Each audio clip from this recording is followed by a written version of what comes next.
Good afternoon and welcome to the third session of our conference on modern teaching profession, compensation, preparation, representation, and evaluation, sponsored by the Program on Education Policy and Governance here at Harvard University. My name is Antonio Wendland. I'm the Associate Director for the program. Before we start, a couple of logistical matters. This is a Zoom webinar and it's being recorded. It will eventually be posted on the PEPG website.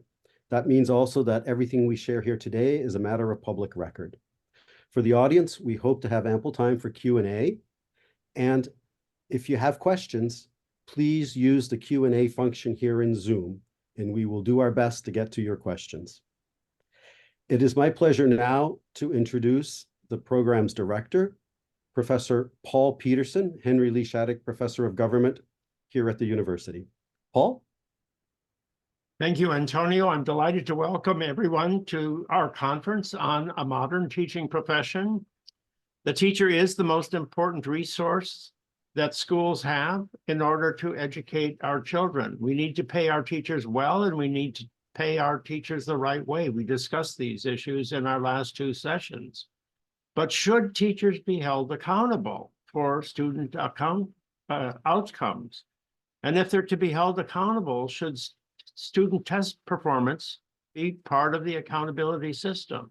Should districts tell schools how to do it? Should states tell districts how to do it? Should the federal government tell states how to hold teachers accountable? We have three great panelists to discuss these issues. My co-moderator for the conference is Michael Hartney.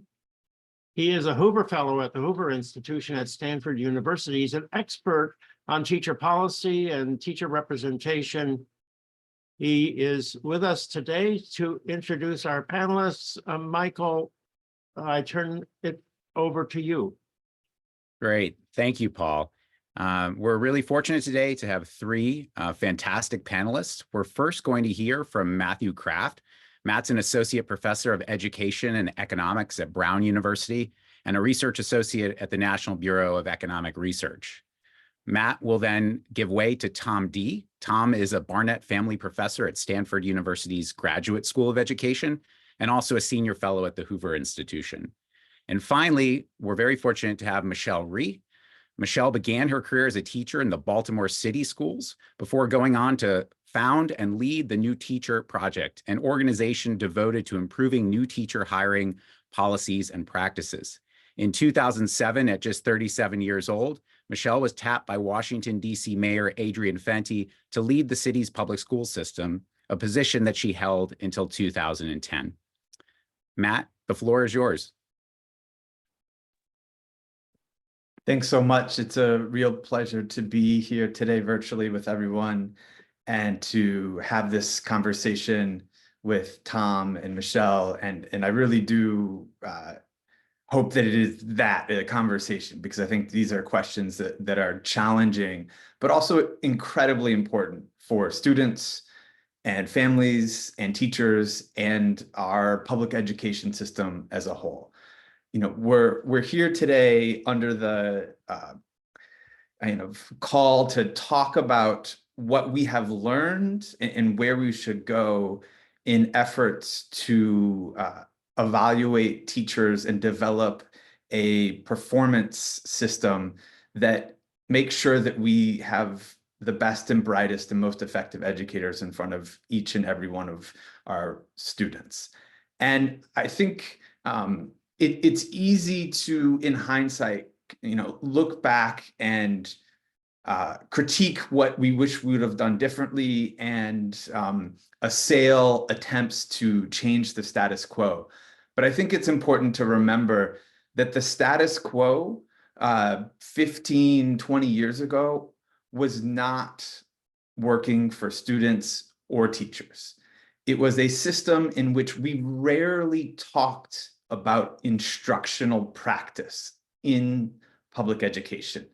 There was isolated teachers in their own classrooms in this decentralized egg crate structure of our schools, in which best practices were infrequently shared, and in which teachers who were struggling didn't have access to individualized, context-specific feedback on the ways in which they can improve their practice, and kind of wrote checklists of how school classrooms were organized, and what was written on the board were the ways in which we thought about teacher performance.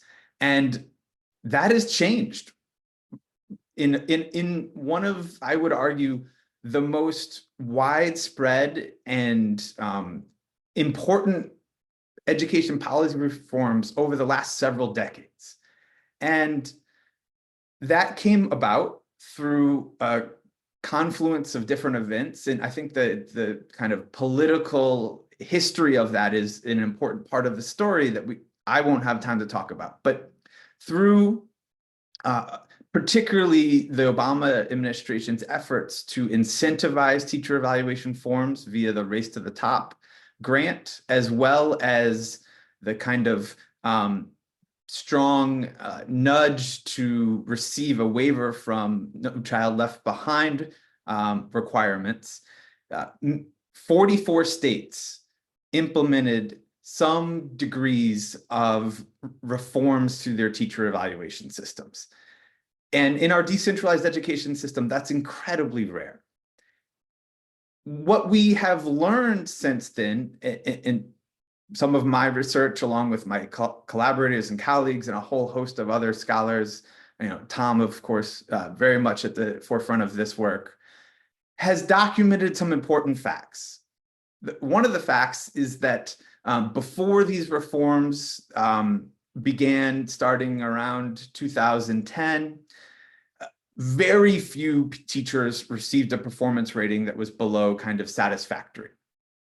In the midst of the implementation of these reforms, we found minimal changes in the percent of teachers that received below satisfactory evaluations. And I think that's an important just observation. There was more variation. We went from primarily a binary rating scale to 3 or 4 evaluation categories. And I think that was an important change. But when you talk to principals during this era, they told you that the time constraints of actually getting in the classrooms and observing all of their teachers without additional resources of administrators was quite prohibitive. And that, frankly, it was an interpersonal challenge. Telling someone who was a colleague in your school that you collaborated with, they weren't up to par, and how that played out was something that many principals who were former educators themselves said that they just didn't feel comfortable doing. And in many contexts, principals would share that they didn't think that they could find a more effective teacher to fill the vacancy if they were to remove a teacher. And so these are some of the things that explain some of the lack of variation in the ratings. The theory of action driving evaluation reforms was multifaceted. We wanted to do a lot, or at least we argued that we could achieve a lot through these reforms, that there was both the possibility of changing the composition of the teacher workforce by dismissing lower performing teachers and attracting and retaining higher performing teachers through performance evaluations paired with new opportunities to increase wages based on performance. And there's an avenue in which we could take the existing workforce and improve their performance by incentivizing them with external incentives, often monetary in concept, to work harder or work better. And that evaluations would provide important feedback to teachers about the ways in which they could improve their practice. And so those are the kind of avenues through which we had hoped that these reforms would make a difference. And, as we'll hear a bit more about, there were important bright spots across the country in a handful of large urban districts in the ways in which efforts to improve evaluation seem to accomplish elements of those theories of action. And that contributed to our kind of federal push to expand these reforms. Some work that I've done with Josh Bleiberg and my collaborators has tried to understand what do we know about these reforms from a national macro perspective, moving from a district analysis to this question of what happened overall in our country in one of the most consequential education policy changes in the last several decades.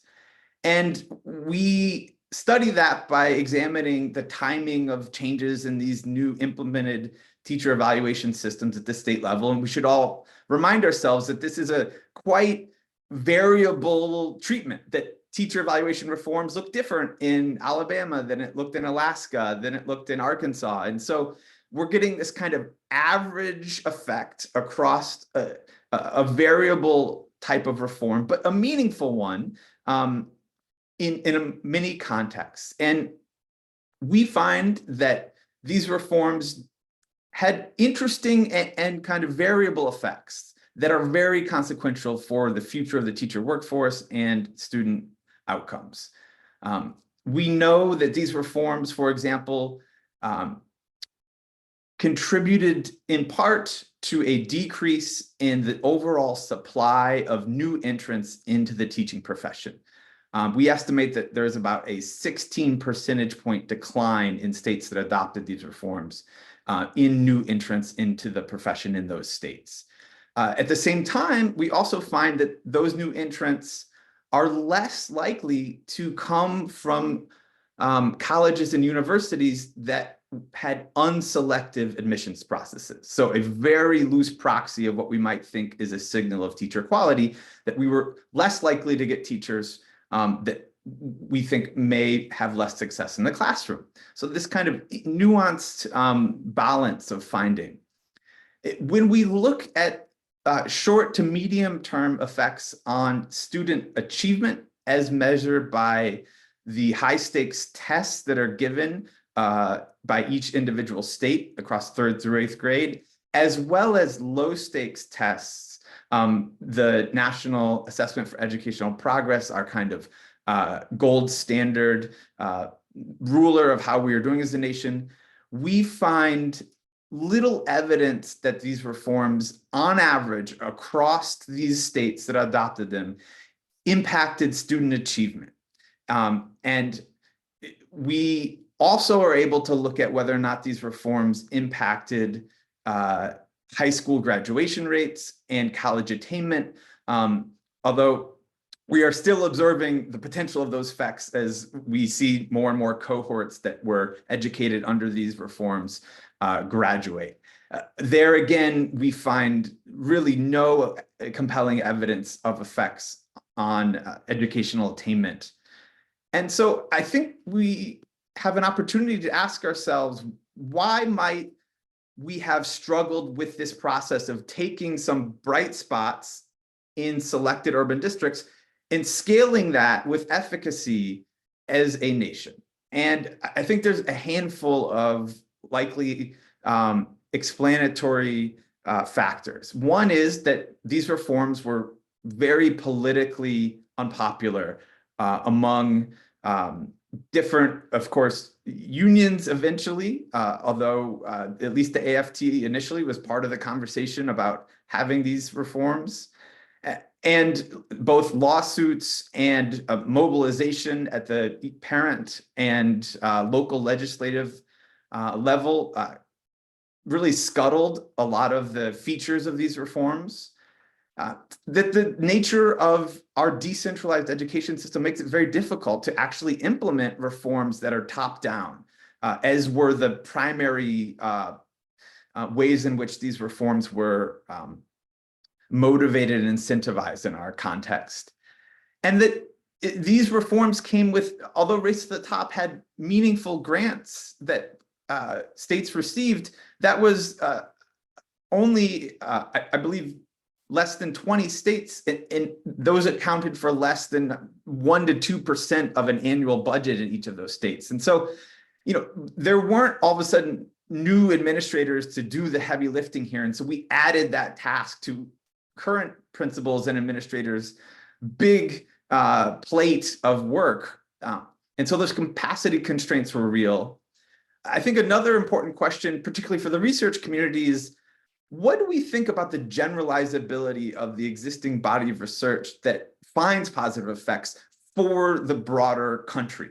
If we look at those studies, do we think that in more urban contexts that may have more rich labor supplies and different types of economic constraints suggest that this would work in the same way if we permeated evaluation in a high stakes way throughout our public education system in this country?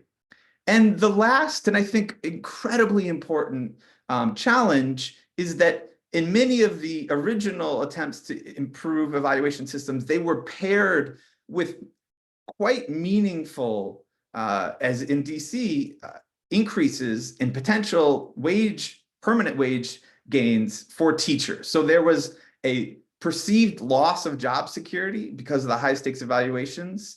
And if you look at teachers' surveys, a degree to which they're arguing a perceived loss of autonomy, and that wasn't offset in the scaling up by a new potential to increase in a meaningful way their earnings. And so I think that we have to also remember as we reflect on this wave of reforms that everything in education in systems are interconnected, and it's really hard to pull one lever in isolation from others. For example, if we do a good job through high stakes evaluations at recruiting effective educators, but we don't think about the working conditions in which those educators then are doing their work on a daily basis, that we then won't retain them. And so that's why these reforms can be difficult when they're isolated and one-off. I'll conclude with 30 seconds of my subjective opinion, just to kind of seed a conversation that I hope is engaging for folks, which is that I think we've made some very important improvements by having rigorous observational rubrics at the core of teacher evaluation going forward. And this is a staying and permanent success, I would argue, even with some of the post-reform changes to evaluation that have happened in the last couple of years. And I think we need to recognize that. We're actually talking about teaching and learning. Two, I think we should be honestly asking ourselves, could we have achieved the same or even more had we not emphasized student achievement outcomes, particularly because they were so politicized and only available at the individual level for such a small fraction of the actual teacher workforce, between 15 and 20%.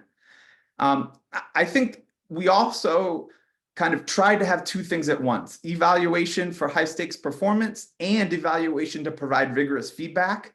And it takes a really talented leader to develop the rapport and trust with their staff that they can say, I'm going to evaluate you. It may affect your job security, but I need you to also trust me that we can have an honest conversation so I can help you improve your practice. And I think potentially decoupling those would be valuable. Going forward, more than anything, I think we should have a laser focus on the high stakes decision of whether to award a teacher tenure. That is highly consequential for districts and students. And that should be a very intensive, comprehensive review point for teachers. And that I think we should potentially invest some of the resources that we have attempted to allocate towards evaluation, more towards, particularly in time, more formative observation and feedback through high quality coaching. I look forward to the conversation. Great. Thank you, Matt. Tom? Great, thank you. And I'm so pleased to be joining you all in conversation here. And let me offer some visuals to go with my comments. So first, just to build some connective tissue with Matt's comments, I wanted to offer just a brief summary of this really exceptional era we've had of teacher assessment reforms. Over 2 decades of prominent, ambitious federal and philanthropic efforts to measure teacher performance and link it to pay promotion and dismissal. As Matt noted, we've seen some promising initiatives, but also prominent failures. And I'll have some references where, in some of my recent writing, I've unpacked that at some length. But Matt's own work with his colleagues, I think, has summarized what's gone on here. And I want to really lean into the idea that I think there's a popular misunderstanding here, where people will often say, these reforms failed. But I think that's an oversimplification and reductive, because in fact, as Matt suggested, we really failed to implement the theory of change well. In particular, even under these new reforms, often less than 1% of teachers are rated as unsatisfactory. Performance-based dismissals are exceedingly rare. Bonuses, quite small, with a bar so low that most teachers qualified for them, and these reforms were ephemeral. They were rarely sustained. So again, I think there's something inaccurate in the common statement that they reformed, and there's a sense at which the theory of change has been validated in some ways I want to discuss, but we've also learned about the challenges, the very serious challenges, politically and operationally, of implementing these well. I also want to underscore, though, an interesting literature over this period that focused narrowly on teacher incentives. There were several cash for test score experiments that I think are also a relevant part of the story and generally found null results. But if you dig into that, I think there's evidence of poor incentive design there in ways that matter. The incentives were often group-based. The rewards were linked to ambitious standards for an outcome teachers don't directly control, namely student test scores. And so that's going to be part of the narrative I want to unpackage. And also there's a question of credibility and durability. These studies often occurred within short-term experiments where I think there was a potential sense among many teachers that this is a system that'll be gone in a year and there's no reason for me to really respond to it. Well, anyway, within this context, what occurred in DCPS under impact is really unique, and I want to unpackage what happened here in some detail. So as many of you may know, impact is the really seminal, high-profile, and I'm going to argue uniquely designed system of performance assessment that was introduced in DC public schools under Michelle's stewardship during the 2009-10 school year. And so briefly, why is impact unique? Well, first, it was arguably the seminal large-scale system that evaluated teacher performance based on multiple measures, and I'll talk about those measures, and that actually resulted in genuine variation in those measures of teacher performance that parallel the variation in teacher effectiveness that we know actually exists in the real world. Second, those measures were linked to uniquely high-powered and individually focused incentives. Both large financial incentives for high-performing teachers, but also dismissal threats for a smaller set of chronically underperforming teachers. Third, and I think this is an undertold story about impact, the implementation fidelity was quite high, I think, in terms of communicating expectations to teachers, critically building data systems and training raters to support that implementation, and also introducing teacher supports to meet those expectations. And finally, I think DC was unique in terms of a surprising political durability. It was done at scale in a large urban school district and persisted, and in fact continues to exist these days with some modifications I'll discuss. But I also want to step back for a moment, because I think relative to the status quo we have now, where most teachers get performance assessments that are uniform, virtually everyone is satisfactory, and teachers get very rigid and low pay, I think impact challenges us to recognize an alternative equilibrium.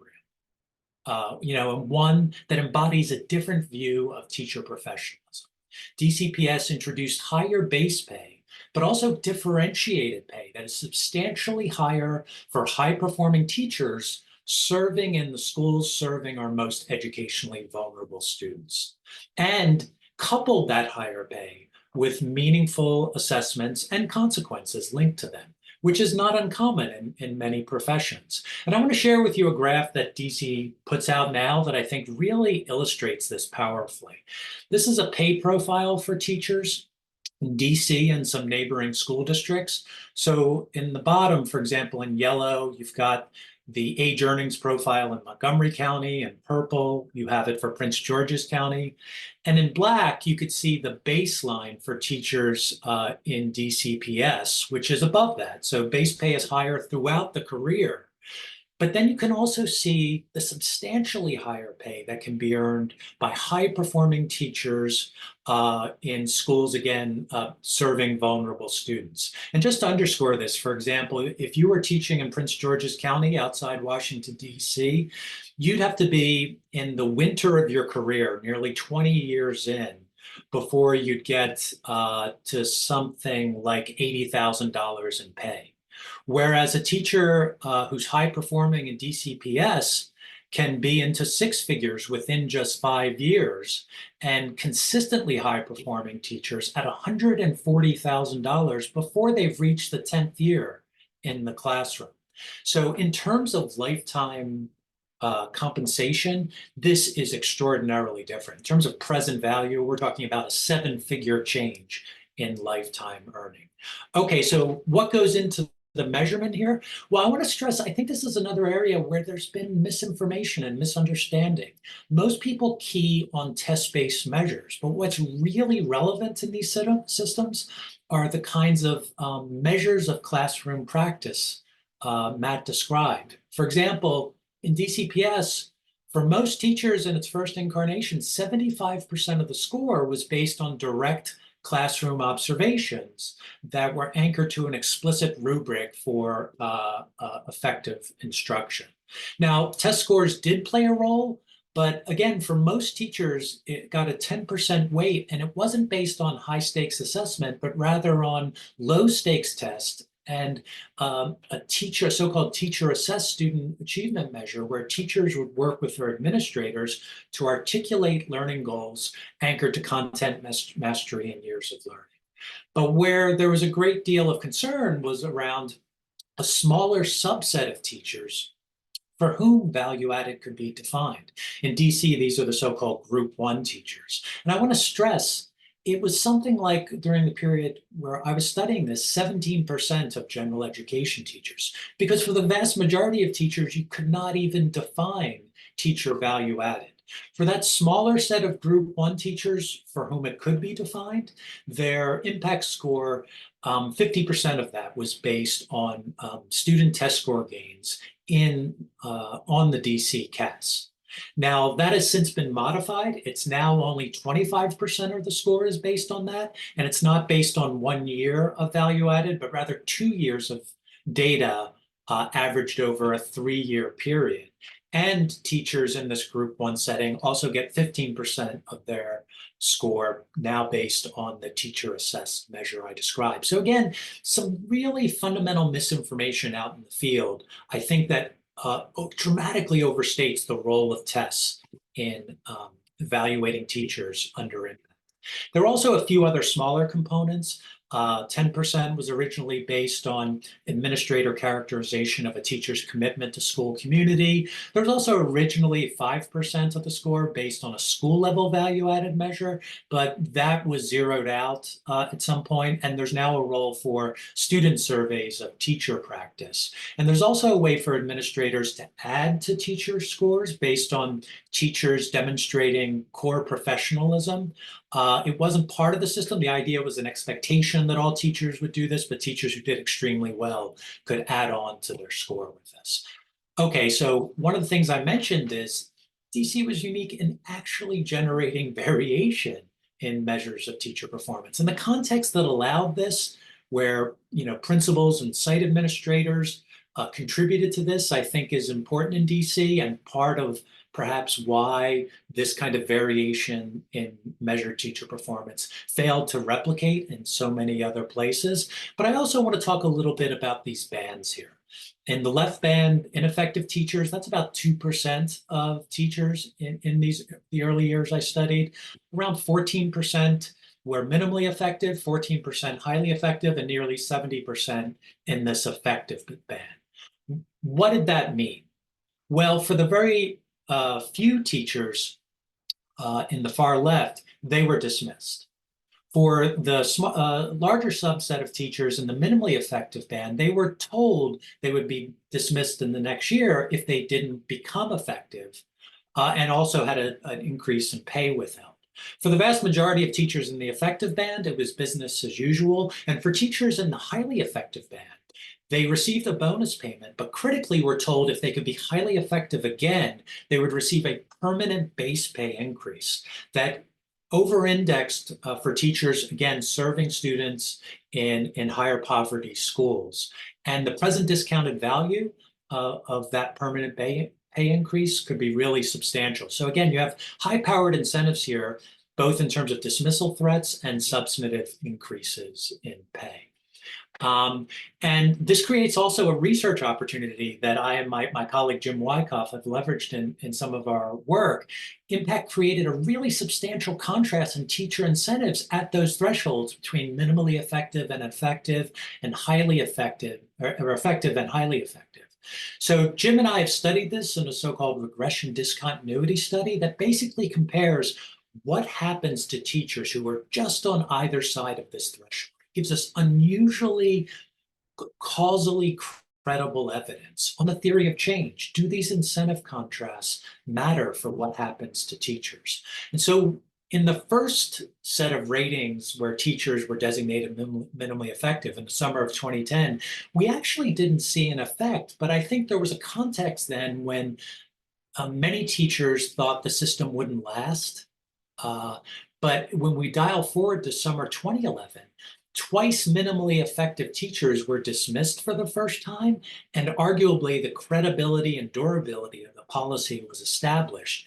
And it's when we look at teachers who got their first minimally effective rating in summer of 2011 that we see the incentives driving behavior. Part of that is illustrated in the graph here on the left. To the left, you have minimally effective teachers, and you see a substantial drop in the probability that they returned to DCPS for the subsequent year. To the right of the threshold, 20% of teachers left. To the left of the threshold, we see that increase by about 50%, an 11 percentage point increase in the probability a teacher left in response to that incentive. So one of the effects of the dismissal threat is to— we're running out of time here, so can you yeah, sure, Paul. Happy to wrap up. Yeah, to jump forward. So the incentives drove both teacher retention, improvements in performance, and at the right threshold, we see improvements in performance as well. The system evolved to include a developing band as well as introduce career ladders. We see evidence that that had a positive effect as well. But so the incentives mattered, but who replaced the teachers who left?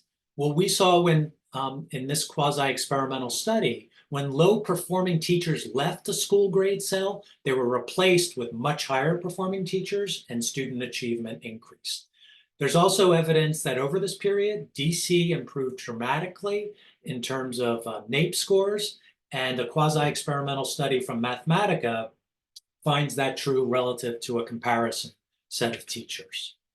Okay, so what does it all mean? And in particular, has impact been replicated? I'm making a case for impact's truly unique intersection of design, implementation fidelity, durability, but is it a proof point that can be replicated? When I used to frequently say it probably wouldn't be, but there are at least two initiatives I want to mention. One, there was a 2015 initiative in Dallas that my colleague Rick Hanashek has studied that included many of the features we see in impact and has demonstrated efficacy. And also the Teacher Advancement Program has many similar features in terms of multiple measures, career ladders, teacher supports, and has also shown promise.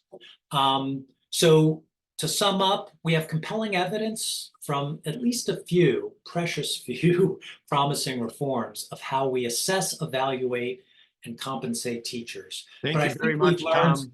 Thank you very much. That's great. Wonderful presentation, but we got to keep moving on here. So thank you very much. Well, I would have happily ceded more of my time to Tom because that was fascinating. And I don't think I've ever seen all of that data put together in one place. So thank you. I think from my perspective, I'm going to tell a quick story, which I think is interesting for sort of context setting. So I think it was in 2009, during my tenure in DC, I went to speak in downtown at a Wall Street Journal conference of CEOs. And I sort of gave a little speech, and then afterwards took some questions from the CEOs. And one person stood up and said, so can you talk about what you feel like is the most aggressive and innovative reform that you're taking on? And I said, well, actually, we're in the midst of sort of finalizing our new teacher evaluation system, whereby 50% of the teacher's evaluation will be based on student achievement growth. And the entire room was silent. And he looked back at me and he said, 50%? Shouldn't it be like 90%? And I was like, look, bucko, right now it's 0%. So 50% is a big leap. But it gave me I think, very healthy sense of perspective that the idea that student achievement growth should be a significant part of how we measure the effectiveness of a teacher just seemed to be obvious to most people out there, even though it was a conversation that was absolutely off the table for so long in the education ranks. I get asked all the time, like, clearly impact was successful, so why hasn't it been implemented or replicated more? And I'll sort of talk about why I think that hasn't been the case. But the first thing I want to say is, like, this stuff is hard. It is not for the faint of heart. And I think that it's really important to talk about the fact that when I talk about it, I always say that we had the perfect storm, essentially, in DC that allowed us to implement impact. And I'm going to talk sort of about some of these elements, but when you take them all together, the likelihood that they would be able to sort of all come together again would be highly unlikely unless, folks understood all of those components and factors and really thought about the sort of viability of replication.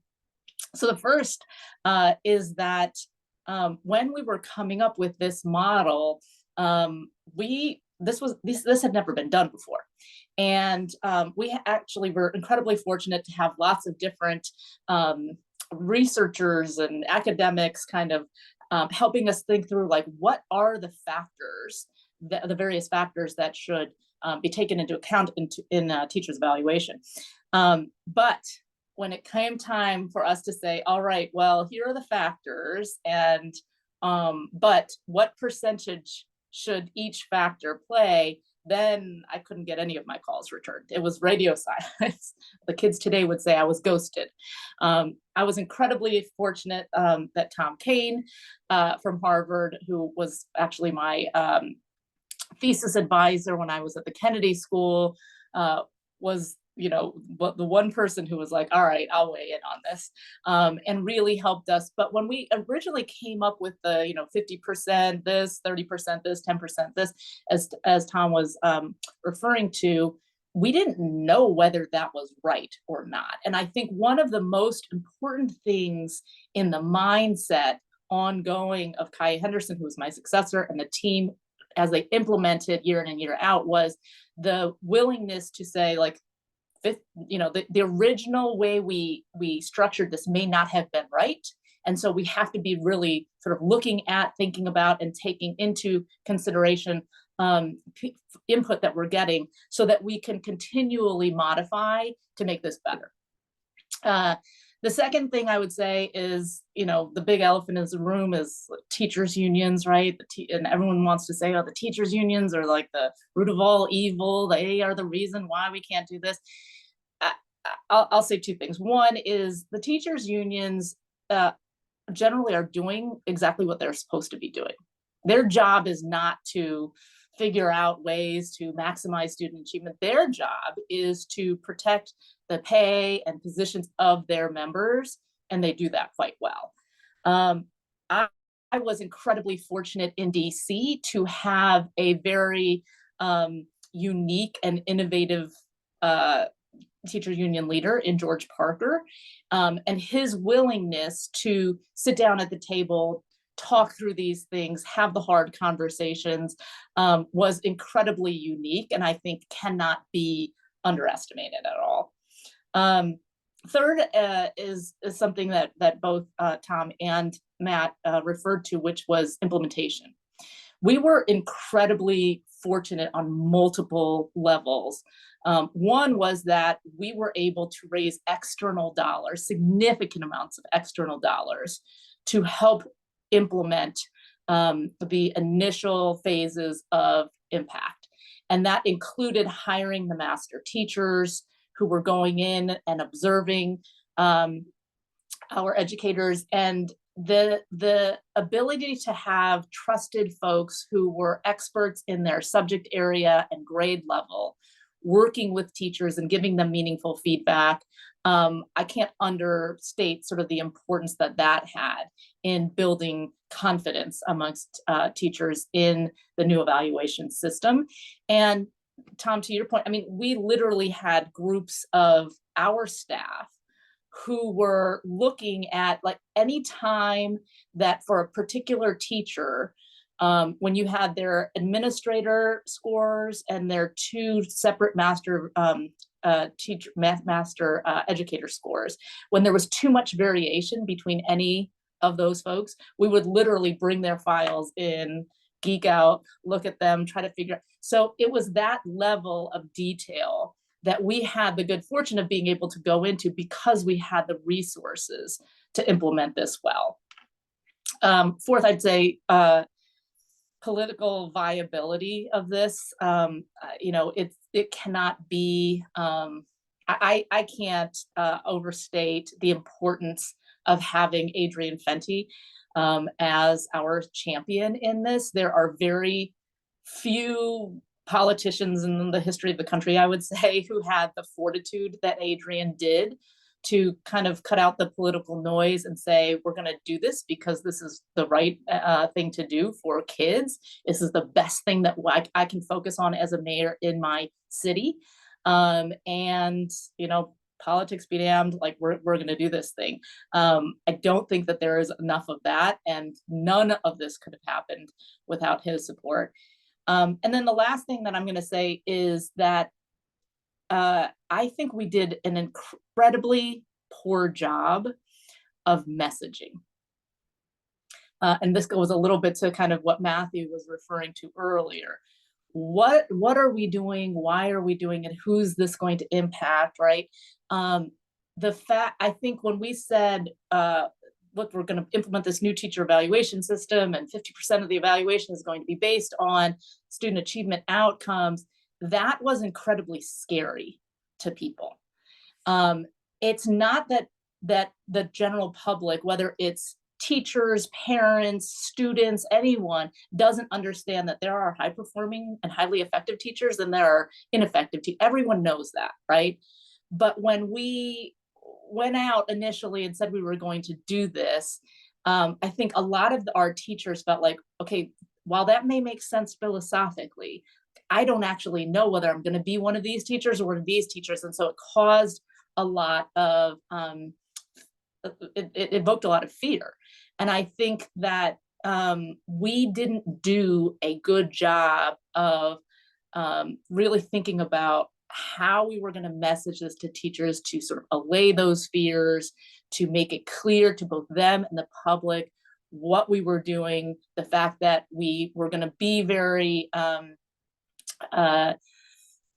deliberate about making sure that we were modifying as we were going, et cetera. And I think that honestly, we'll take credit where credit is due, but we also have to sort of, admit where we were lacking, is that because we didn't message things particularly well, I think we set the whole teacher evaluation sort of reform off on the wrong foot, potentially, because we weren't sort of careful about how we were talking about it and why. And I think we are still seeing some of the ramifications of that today. All right. Well, thank you very much, Michelle, and thank you all for three great presentations. I'm going to ask all of the panelists to respond to the same question here. Please keep your responses brief. Could you give 3 reasons why the reforms in DC have had so little resonance around the country? I know you've all touched on that, but do you have the same reasons or do you have different reasons? So can you each give me your top 3 reasons why it's been so difficult to see anything of the kind of accountability system that we have in DC, we don't find in too many other places. And I'll start with Matt.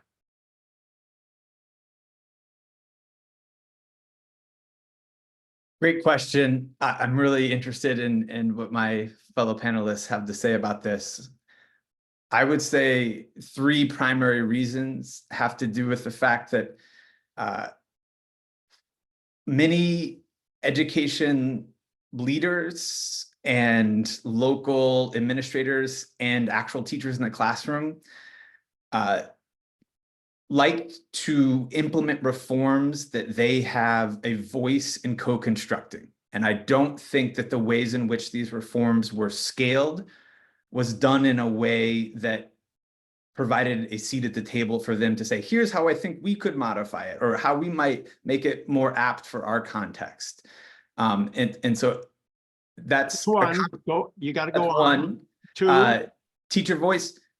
2 is that I think that the ways in which education reform is sustainable in this country is when it happens from the bottom up.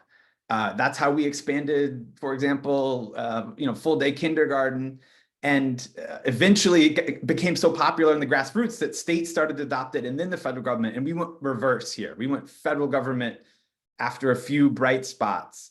And I think that that was difficult for sustainability. And eventually the Congress kind of cut the legs out of the future efforts of the federal government and Department of Education to make that type of change. I'm waiting for 3. Great. And the third one is that I think that we dramatically underappreciated the costs of doing this work in terms of time. And we've asked principals to do something without giving them. One analogy a principal told me, it's like going to an all-you-can-eat family Italian dinner where they keep putting down those giant plates of food and it keeps coming. They don't take anything off my plate. They just put new stuff on the table. And so we couldn't do the work that was intended to do. All right. Thanks very much, Matt. Tom, what are your 3 top explanations? Well, I could pick 3 or more around data systems and communication of expectations, et cetera, but I think Matt's exactly right. Those are all branches from a singular root, which is how do we scale promising reforms? And if we've learned any lesson of humility from the last 20 years, and it's, this defining moment of federal education policy, it's some humility about our capacity to drive real change in schools and classrooms from a very high level. So I think this is a very important general lesson for ed policy to have more grassroots organization. So nurturing these reforms through something like networked improvement communities, for example, would have been a more compelling way to approach this that might have created local ownership and seeded all the complementary processes and procedures that are necessary for something like this to work. So Michelle, you touched on this in your presentation, but do you want to summarize? What do you see as the top 3? Sure. So I'll say the top 3. 1, there's a lot of pushback and a lot of unhappy people. 2, it is incredibly financially expensive and resource intensive. And 3, we got booted out. Adrian, George, and I all lost our jobs, and most people who are doing this want to keep their jobs. So when you add those 3 things up, I think it's a recipe for why, when other communities look at this, they do so with a lot of skepticism. All right, thank you, Michael. You have a question. Very brief question. This is most obviously for Michelle, but anyone who wants to weigh in. Do you think we can get the sort of ideal evaluation systems or something much better like an impact if it has to be negotiated through the collective bargaining process? Or should states or districts try and achieve what was achieved in DC, which was to say this specific issue is you're going to have some leeway here?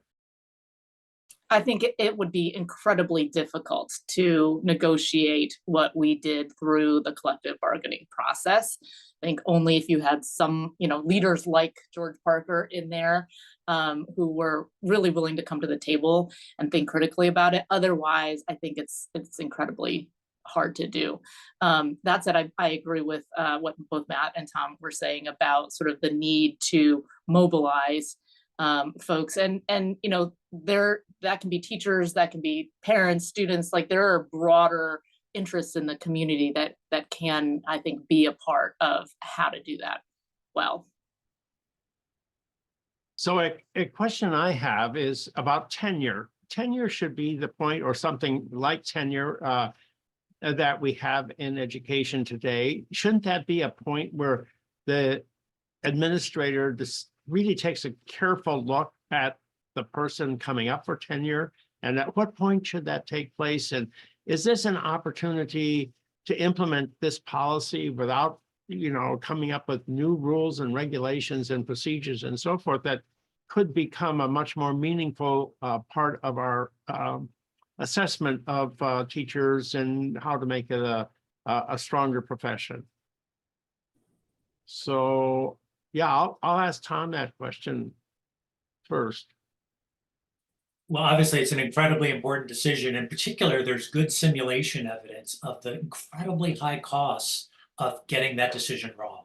If you keep a low-performing teacher and you keep them for teaching 30 students roughly a year for 30 plus years, there might be 1,000 kids who don't have access to a good teacher because of that.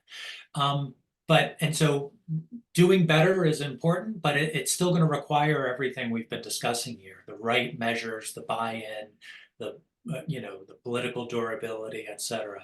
It makes the challenge a little more focal, but it doesn't obviate, I think, the concerns that have been raised. Anybody else? I definitely think that tenure is one of the most important decisions that districts make about teachers for the fiscal health and quality of the instruction that they provide. And so we have to, I think, frankly, pool resources. And it is important because it allows us to focus on teachers who have taught for more than 1 year. So it's not an idiosyncratic 1 year evaluation. You can draw upon multiple years, which is really important. I also want to emphasize, however, something we haven't talked about, which is the current state of the teacher workforce. And if we're going to continue to talk about evaluation and removing low-performing teachers, I think that we're really pulling the wool over our eyes to the incredible challenges we face as a country to attract and retain effective educators right now. In the last 10 years, the percentage of parents who say, I want my kid to be a teacher, has dropped by 47%. The percentage of high school and college students who say, I want to be a teacher, has dropped by 40%. Teacher job satisfaction has dropped by 26%. And so we have to be honest with ourselves that if we want to improve teaching and teacher quality, I don't think we're in a world in which it's all about removing low-performing teachers, and that's the emphasis. Rather, exactly the opposite. We need to do everything we can to make the teaching profession more attractive and more sustainable. I would agree with that 100%. What I would also say, though, is that tenure is not the way to do that, right? We don't want to say like, hey, if you come into this profession, then you won't ever be fired regardless of performance, et cetera. I think we've got to do that through creating structures that are meaningful and real, that show teachers that they are valued and recognized for the fact that they're doing the hardest job in the country. And so doing that through meaningful and real high quality professional development, through pay structures and compensation, obviously, is important as well. One of the things that we learned in last week's presentation from Andrew Johnston is just how important a supportive principal is for teachers in terms of their satisfaction at work and how effective they feel that they are.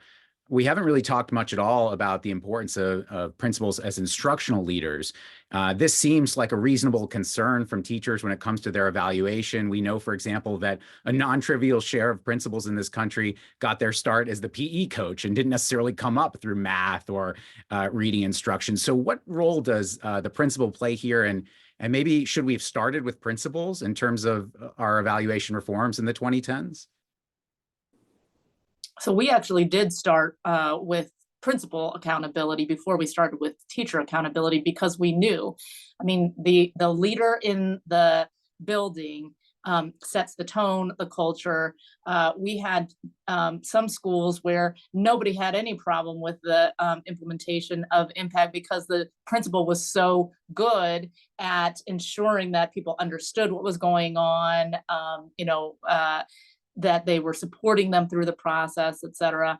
And the reality is that we have still to this day far too many incredibly effective teachers who are working hard every day under a less than ideal leader. And the reality is that none of us want to work day to day with a manager who isn't particularly good, and the expectation that teachers are going to continue to do that slog day in and day out without proper leadership is just not reasonable. Well, then I'm going to ask the question, how can we hold principals accountable? Michelle, you want to take that up? I mean, this, at least for us in DC, was not nearly as difficult as the teacher question was. Our principals were on one-year contracts. When we implemented impact, we had much better data. Like I was talking about the inter-rater reliability issue, like we were able to see, look, if this teacher has 2 outside master educators coming in and rating them extraordinarily high, and you as the principal are not, like there's an issue here, right? Or the opposite, right? And so that gave us some of the data that we needed to really dig into sort of how effective are these folks at driving quality instruction. But at the end of the day, I would have teachers all the time sort of handing me, folded up notes saying like, hey, you should look at my principal. I mean, if we spent more time listening to teachers, the answer really is there in terms of what kind of leadership is being provided. Tom, do you have any thoughts on that? No, I think that's exactly right. I mean, the principals play an important role because they help generate that variation in measures. The one-year contracts in DC, I think, were a really critical part of that. And I'm less facile with it, but I'm pretty sure in subsequent years, DC tried to instantiate a more formal system specifically designed for principals. So it's yet another kind of atmospheric implementation challenge around getting this right. I think maybe time for one brief last question. I'd like to know, just looking back historically at this time when we had this wave of teacher evaluation reform, is one possible reason that Matt's research shows, kind of null effects on average, is that were we trying to layer too many reforms all at once? This, of course, was the time where we had new standards and tests from the Common Core. At the same time, we were trying to do high stakes evaluation. Was some of that problematic? If we were to redo this, should we have been sort of more singular in our approach? I think potentially, yes. But I think the bigger issue here is something that both Tom and Matt hit on, which is that in education, folks are always looking for the silver bullet, right? So back then, the silver bullet was teacher evaluation. And I think the problem was that folks were saying, if we just put this teacher evaluation system in place, then it'll solve all of our problems, versus really understanding how difficult and expensive it is to properly implement those evaluation systems. And that's where I think we really fell down. Matthew, any comments? I think that there's a huge amount of evidence that suggests that principals are key leaders in schools. And if we are trying to do this more integrated approach where we're giving structures from the central office that allow them to hire with flexibility who they think would be best matched to their schools, and we hire the leaders who we think can galvanize a collective effort among educators to build a school environment and a culture that is both a place where teachers want to work and a classroom where students thrive and can learn, then we have a much better chance to do the work that we're doing. There's no doubt that you ask any leader across the private or public sector that if you take on too much at once, you're not going to do anything well. And so I do think it's about taking on a narrow set of hard work, as we've just heard how hard this work is. But we can't do that to the cost of thinking that I'll do this one thing and that's enough, because of the interconnected nature of the kind of teacher human capital pipeline and how that influences the next generation of teachers and how they view the profession. Well, thanks to all the panelists for their excellent presentations, for their comments and their responses to the questions that the members of our community have posed. So thank you all. We're going to have a continuation of this conference next Thursday, May 23rd at the same time, 12 p.m. Eastern time. The topic is going to be, what is the teacher's role in civics education? A topic that has become increasingly controversial in this day. We have three excellent panelists.